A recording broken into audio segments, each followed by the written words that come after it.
Salut, comment ça va? Moi ça va bien. Allez, on est parti pour une petite vidéo maintenance. Allez, regarde, on est revenu à notre place. Enfin, ma petite place, j'aime bien cette place, moi, à Schœlcher. Lance-Gouraud, j'aime bien. Par contre, ça a roulé toute la nuit. Ça a roulé toute la nuit, et pas un peu. Ça a bien roulé toute la nuit, là ce matin c'est beaucoup plus calme. Mais bon, voilà. Allez, vidéo maintenance. Allez, comme ça tu vas pouvoir t'en donner à cœur joie dans les commentaires pour dire hey, ça c'est bien, ou aïe, ça c'est pas bien, j'aurais pas fait comme ça. Bon, j'ai déjà fait pas mal de petits trucs, mais tu vois par exemple les drapeaux qui étaient sur le pont là. Bon bah ça y est, ils sont partis, et comme j'en ai un qui s'était coincé pendant la navigation là pour revenir, c'était coincé dans les poulies qui passent dans le pont là. Bon bah c'était l'occasion de tout démonter et de nettoyer, regraisser, en fait faire la petite maintenance avec toutes ces poulies. C'est quand même les poulies qu'on utilise le plus, puisque tu as, si tu regardes bien, on a la drosse d'enrouleur du Génois, le riz 1, la drisse de la grande voile, le riz 3 et l'écoute de la grande voile. Donc tu vois, c'est vraiment ce côté là qu'on utilise énormément plus. Bon, donc c'était une bonne chose de faite. J'ai aussi... Tiens, je voulais te montrer, c'était ça. C'est pour ça que j'ai pris la caméra, parce que je t'en ai parlé dans la vidéo précédente, ou peut-être la vidéo d'avant. Donc tu vois, mon ancien filtre, ce coup-ci, ils sont vraiment pas noirs. D'habitude, c'est vrai, je les change, ils sont noirs, qu'ils en peuvent plus. Là, il est pas noir, à première vue, il paraît bien, sauf que mon eau a quand même un goût un petit peu salé. Pas au début, mais après, oui. Enfin, pas de sel, mais d'algues. Du coup, je t'ai dit dans la vidéo précédente, j'ai acheté un biocide stérilisant. Du coup, j'ai tout fait stériliser à l'intérieur. Et là, je vais en profiter pour mettre le nouveau. Donc, ce sont des 10 pouces. Alors que normalement, il faut des 9 3/4. Hein, je viens de faire quoi de l'étiquette? Bah, j'ai viré déjà. Ok. Bon, voilà. Allez hop, je le remets. Je fais un petit coup de nettoyage à vide. Du coup, ça va être de l'eau douce, c'est sympa. Mais c'est vrai que mon eau a toujours ce petit goût un peu de... Ça, c'est... Donc je me dis, c'est l'occasion, on va changer le filtre. Moi, tout ça, je la bois quand même. Mais là, je vais avoir du monde à bord, donc... On n'a pas forcément tous le même estomac. Ah bah oui, quand c'est ouvert, ça fait du bruit. J'ai pris aussi... Alors ça, par contre, tu me dis ce que t'en penses. Hop là. Hop là, dans ma cabine de bazar. J'ai pris aussi ça. Qu'est-ce que t'en penses pour mettre sur les boulons de quilles qu'il y a juste en dessous? Du Frametto. Je me dis que ça peut être une bonne chose. Alors pour le moment, je vais attendre vos retours. J'ai demandé aussi sur un groupe WhatsApp dont je fais partie leur avis. Mais tu vois, les boulons de quilles sont en très très bon état. De partout, sauf évidemment les deux qui sont ici et celui qui est là. Ça. Donc je me dis que je pourrais peut-être en mettre un petit peu dessus. C'est à cause du désalinisateur en fait, parce que des fois tu as souvent, quand tu retires le... Quand tu retires le pré-filtre, il y a un peu d'eau qui tombe. Pareil à côté. Donc bon, ça arrive. Par contre, si tu regardes les autres boulons de partout, ils sont à peine, tu as à peine des petits points de rouille. Il manque un petit peu la peinture à base de résine. Et je pense que quand nous on a acheté le bateau, ça avait l'air flambant neuf. C'est une peinture qu'ils ont dû mettre à base de résine. Et bah du coup, oui, ça a fini par partir. Si tu nettoies pas comme il faut, ça reste du métal en milieu humide. Donc c'est normal, ça prend une peinture. Là maintenant, la peinture, tu la retires en lambeaux. Donc je me suis dit qu'il y a du Frametto, ça peut être une bonne idée. Tu me dis ce que t'en penses. Là vraiment, j'ai pas d'idée, j'ai pas de retour pour le moment. Donc juste pour préserver cela, même si après, si je me souviens bien, on les change tous les 10 ans. Qu'ils ont 10 ans. Non, c'est pas tous les 10 ans, je sais plus combien on les change, tous les 20 ans je crois. Je sais pas, là aussi, exprime-toi dans les commentaires, ce sera du savoir à partager. Ça c'est cool. Allez, je vais faire tourner le désalinisateur. Quelques jours plus tard, l'eau du dessal est super bonne. Alors la stérilisation, le changement du filtre, parfait. J'ai fait même pas encore une cuve complète, mais l'eau est toujours bonne. Et c'est un petit dessal comme je t'ai dit, il fait 12,8, enfin il est donné pour 12,8 litres à l'heure. Au moins j'en ai un. Et j'avoue que sur des grands voyages, ça reste quand même super utile. Ouais, ça évite d'aller au port faire le plein ou de se balader avec des réserves d'eau. Enfin, moi j'aime bien. Je trouve ça très très pratique d'avoir un dessal à bord d'un bateau quand on voyage. Bon, là je m'attaque à quelque chose de vraiment particulier. Il y a le dock. Et pourquoi elle est là, la gazinière? C'était pas sa place ici? Donc non, je ne change pas la gazinière malgré son état. Et toujours la même chose. Là, en plus, j'ai du monde un peu chaque jour. Donc à chaque fois, il faut leur montrer comment ça fonctionne. Tu vois, il me reste plus qu'un seul bouton. J'aurais peut-être dû voir au marin s'il y avait possibilité d'en racheter juste les boutons. Ou la grille. La grille. Je te rends compte que la grille, tu vois, la barre qui vient devant, pour fixer les gamelles, elle a cassé. Ouais, vraiment cassé. De chaque côté. Donc j'ai essayé de la réparer, j'y arrive pas, avec différents types de colle, différents types de résine, de bicomposants, de choses, enfin... Il n'y a rien qui fait que ça tient, bref. Là je m'attaque au mécanisme des frigos. J'ai un petit tableau normalement qui vient se mettre là-bas derrière, tout au bout, bien planqué là-bas derrière. Sauf qu'il y a plein de choses qui ne fonctionnent plus. Il y avait déjà un interrupteur qui ne fonctionnait plus, que j'avais déjà changé. Donc bon, je vais refaire ça au propre. Puis tu vois la plaque de bois qui est cassée. Ouais, donc je vais refaire ça au propre. J'ai pris, hop là, une nouvelle planche de bois. J'ai pas encore découpé parce que j'avais pas pris les bonnes mesures. J'ai pas pris les mesures tout court. Avec des interrupteurs qui vont s'allumer. Hop. Tu vois, bah là non. Mais à terme, quand ce sera branché, c'est des interrupteurs qui vont s'allumer en bleu, comme ça derrière la gazinière, il y aura une petite lumière pour dire que les frigos sont allumés, parce qu'il y a deux moteurs derrière. Ouais, je vais démonter, tu vas voir ça. Voilà, c'est démonté, comme ça tu vois les deux moteurs, et tu vois à quoi ça ressemble le travail fini. Ou presque. Ou presque. Mais regarde, les petits, hop là, interrupteurs qui s'allument. Et j'en ai même profité pour vernir la plaque. Mais... on voit que ma machine à étiquette, elle est plus de première fraîcheur, la colle tient plus. Bon, c'est pas grave. C'est pas bien grave, mais tu vois, au moins c'est allumé et j'aurais pu laisser un petit peu plus de marge en bas. Je pensais que j'étais juste avec les fils, en fait non.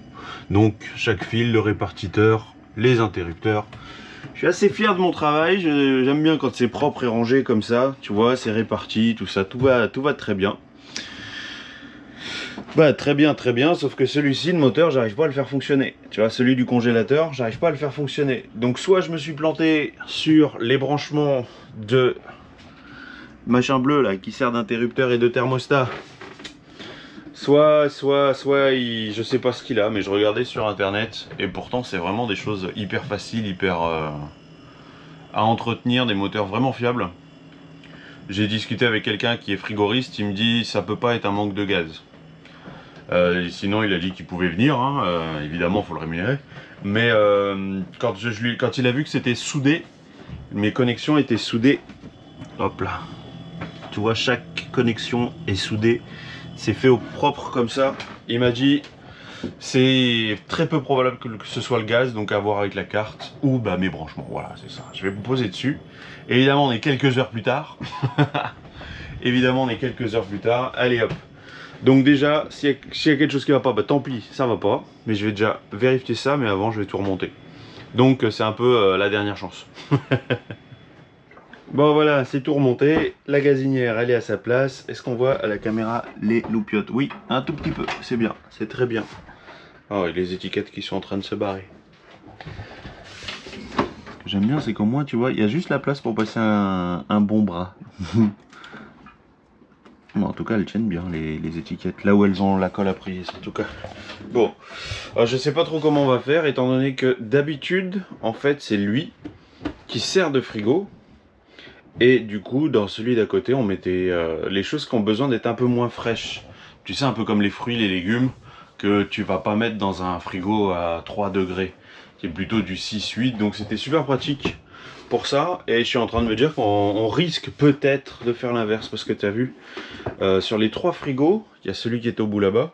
Celui qui est au bout là-bas, lui, en dessous de la peinture. Lui, on est encore sur un ancien les anciens moteurs, donc ils consomment pas mal d'énergie. Donc j'aurais voulu repasser sur ça, puis comme on va être à 5, ce serait bien d'avoir été équipé comme il faut. Bon là, honnêtement là j'en sais rien. J'en sais rien, je suis un peu largué. Donc c'est un peu gênant. Le départ est vraiment très proche. Bon, là je sais pas. Je sais pas, et je sais pas. Donc à moins de retirer encore à nouveau tout ça, et c'est pas grave. Je vais devenir expert pour retirer la gazinière maintenant. Bon, écoute, de toute façon on va pas s'éterniser sur ça dans cette vidéo. On va passer à autre chose, hein. Et pour les trucs qui sont un peu plus fun, quand même. C'est pas très fun les frigos. Les trucs qui sont un peu plus fun, regarde. Oui, hein, avant chaque grand voyage, j'aime bien en mettre un nouveau. Et puis là, il y a un peu besoin. Ça se prend souvent dedans la... tu le vois encore. La sécurité de la survie. Il me faut les deux mains. Donc, allez, c'est parti pour ça. Voilà, ça c'est bien, c'est rapide à faire, ça prend que 5 minutes. Et puis pour le moment il est haut en couleur. Il le sera peut-être beaucoup moins dans 3 mois. En fait il faut juste que je pense à le ranger. Tu vois, quand là il va pas être utilisé pendant un moment, je peux très bien le réenrouler sur lui-même. Histoire qu'il évite de venir se prendre là quand il y a beaucoup de vent. Ouais. Et qu'est-ce qu'on fait après, hein? Et qu'est-ce qu'on fait après? Il y a encore plein de choses à faire, hein? Qu'est-ce qu'on va faire après? Suspense, je sais pas. Et on continue par l'Impeller. L'Impeller Volvo, et après filtre à décanter. Il m'en reste. J'en ai. Et comme ça, l'Impeller, là je viens d'ouvrir. Et me dis quand même, je vais te montrer que c'est pas du luxe, regarde. J'avais eu l'impression qu'il avait un peu morflé. Quand on est revenu du marin, à un moment donné, j'ai cru l'entendre baisser un peu en régime. Je dis, écoute, quand il y a un doute, il n'y a pas de doute. Du coup, je vais le changer maintenant, avant le départ. On va changer l'impeller et on va changer le filtre à décanter. Et franchement, je sais pas si je me fais la vidange aussi. Si je me fais la vidange aussi ou pas. Ça, c'est pas le plus urgent. Depuis, il faudrait que je regarde sur mon tableau Excel où j'en suis du temps moteur depuis la dernière vidange. Hop là, j'ai m'ébloui, je vois plus rien. Voilà. Et voilà, c'est propre. Tout bien nettoyé. Bon, ouais, il n'y a pas la peinture verte dessus. C'est vrai. C'est vrai. Pour rappel, j'ai changé la pompe quelques jours avant le grand départ en 2022. Oui, c'est ça. Donc la pompe là, le joint était vraiment coincé dedans. Et tu vois, l'impeller, il avait vraiment besoin d'être changé. Tu vois, là c'est marrant, entre guillemets. Hein. Mais t'as vu, c'est que à côté qui est cramouze. Je trouvais que ça manquait, le cracher d'eau. Comme quoi, hein, c'est bien d'être avec le même bateau depuis un moment, c'est qu'on le connaît par cœur ou presque. Hein. Donc tu vois, ça... Et puis bon, le filtre à décanter, pas d'eau du tout à l'intérieur. Et puis voilà, surtout qu'ici on a tendance à faire pas mal vite des algues dans le diesel. Après moi je mets un petit produit dedans. J'ai un petit produit toujours, là, ça dure super longtemps. Bon, c'est dehors. Mais bon bref, tout ça pour montrer que tout va bien. Donc ça... Et ça avait été changé au départ du Québec. Faudrait que je regarde sur mon fichier. Il y a combien d'heures depuis? Lui, je pense que j'ai un peu abusé là. C'est tous les 100 heures ou 200 heures celui-là. Donc, ouais, je sais plus. Mais ça, j'ai un petit peu abusé. J'aurais peut-être dû le faire avant tout de même. Allez, on continue la bricole. On se retrouve dans la cabine arrière bâbord, ce qui va être ma cabine à moi. Ça se voit pas du tout. Ouais. Et normalement, je la partageais avec des grosses caisses qui prenaient vraiment plus de la moitié du lit. Sauf que, comme on avait mis le bateau en vente, on l'avait quasiment complètement vidé. Voilà. Du coup, j'ai beaucoup plus de place. Et la place, tu vois, ces caisses en bois, pour ceux qui ont suivi l'aventure, elles étaient... ici. posé sur l'étagère ici et ça, en fait, ça tenait en étant bloqué avec le plafond. Voilà, un petit réglage minutieux. C'était ça. Et la caisse Stanley avec la visseuse et tout était posée par terre, donc ça restait très rapidement accessible. Bon, si on se retrouve là, t'as vu d'ailleurs, il n'y a pas de porte. C'est un rideau. C'est un rideau. Pourquoi c'est un rideau? Parce que c'était la litière du chat qui était en bas. On avait mis la litière du chat en bas. Et donc du coup, plutôt que de faire un trou dans la porte pour y mettre une chatière, bon c'est quand même beaucoup plus pratique. On a retiré la porte. Elle est à Toulon. Donc on l'a pas acheté évidemment. On est à Toulon. Mais là, si on se retrouve là, je voulais te montrer l'installation du nouvel interrupteur. Alors... celui-là, c'est pas le nouveau, celui-là, c'est le nouveau. C'est l'interrupteur de la douche.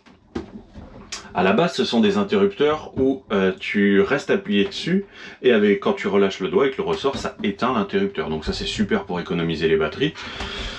Et pour les gens qui n'ont pas trop conscience de l'énergie à bord d'un bateau, donc ça va, depuis 5 ans qu'on a le bateau, ça va. Ça va. Donc, je voulais l'installer dans la cabine de devant, puisqu'en temps normal, je suis dans la cabine de devant quand on est au mouillage, qu'on bouge pas et que je suis tout seul à bord. Sauf que là, que j'ai un équipage de filles, je préférais avoir mon petit coin à moi. C'est ça, je préférais mon petit confort et en même temps leur confort à elles, de pas se retrouver avec un bonhomme qui vient dans leur salle de bain. Enfin, je sais pas, c'est une forme de respect à mon sens et je préfère faire ça comme ça. C'est un interrupteur qui reste normalement allumé, sauf que j'ai pas branché le ground. J'ai la pompe à eau qui est un petit peu plus loin derrière, donc j'aurais pu tirer un fil et le mettre là. Et en fait, tu peux régler si tu veux l'éclairage comme ça, quand il est en off. Tu peux mettre la lumière à ce moment-là, ou tu peux le mettre quand tu appuies, ou tu peux le mettre toujours allumé, ou sans éclairage présentement. J'ai pas tenu le fil, pas envie.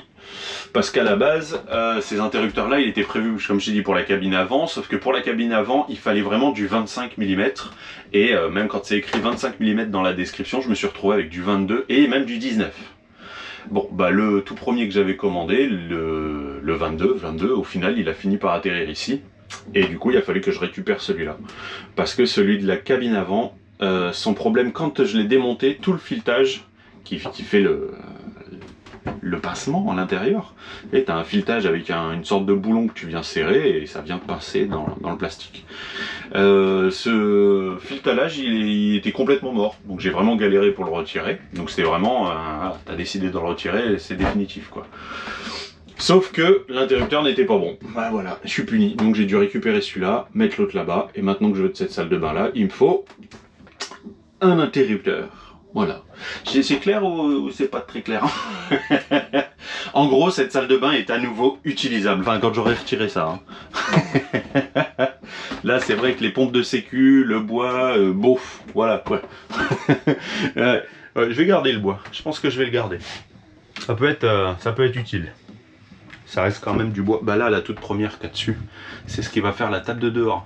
Oh là là, je tease déjà l'avenir. Oh là là. Ah voilà la dégaine. Oui, je me suis dit, écoute, j'ai le temps, je pensais le faire plus tard. Alors du coup, je me dis, j'ai le temps maintenant, je vais le faire maintenant. Voilà, l'ancienne anode. J'ai vraiment galéré à la retirer. Vraiment, elle était bien mise. Je t'ai dit, dans la nouvelle, ils n'ont pas fourni de vis avec. En même temps, ça me dérange en rien, tu vois, ça c'est l'ancienne vis. Et dans le pire des cas, tu vois, il m'en restait une autre... au cas où. Je vais remettre celle-là parce qu'elle a tenu vraiment bien. Mais tu vois, elle est pas si pire, hein. Vraiment. Ouais, quand même. Bon, j'allais mettre l'autre. Mais c'est vrai que celle-là, là, elle est vachement abîmée parce que tu vois, c'est pas régulier en plus. Mais elle est vachement abîmée parce que j'ai essayé de la retirer vraiment difficilement. C'est pour ça que tu vois la spatule là. Parce que vraiment, il a fallu que je tape dessus pour pouvoir réussir à la sortir. Passer la lame entre les deux pour essayer de le sortir. Enfin bref, je suis sûr, tu m'as compris. Allez, mettre la nouvelle. C'est typo merveilleux ce coucher de soleil là. Bah ouais. Tiens, j'étais en train de m'occuper de ça. Vraiment. Voilà ce que ça devrait donner. C'est pour vernis, c'est juste présenté. Tu vois, j'ai poncé les bords, les angles. Je l'avais déjà fait couper à la bonne taille, même si c'est un peu serré. C'est un peu serré. Une fois le vernis, ça risque d'être un peu juste. Je pense que je suis bon pour poncer à nouveau les bords un peu plus fins. Et comme de toute façon, il faut que je ponce ça. C'est que tu vois toute cette partie, je rappelle. Voilà, sur l'Oceanis 440, l'intérieur de la table. C'est un coffre à glaçons. Ah là là. Bon, tu vois, ça devrait se terminer comme ça. Donc ça, il faudrait que je le repeigne, que je le ponce. Tu vois, ça a tendance à partir assez facilement.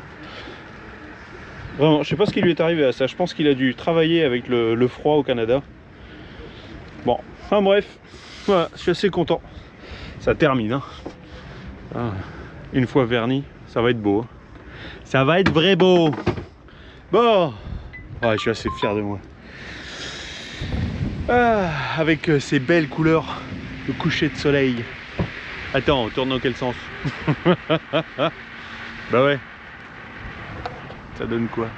Ouais, c'est beau, mais c'est beau. Aïe aïe aïe.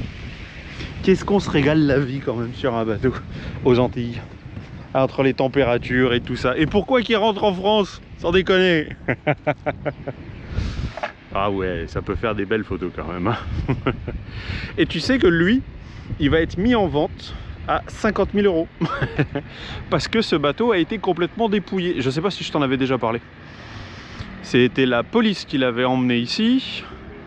Et il était... Alors moi j'ai cru voir Delair dessus. Delair 51. Il est à Fort-de-France, c'est un bateau de charter. Alors comment il est arrivé ici, je suis pas bien sûr.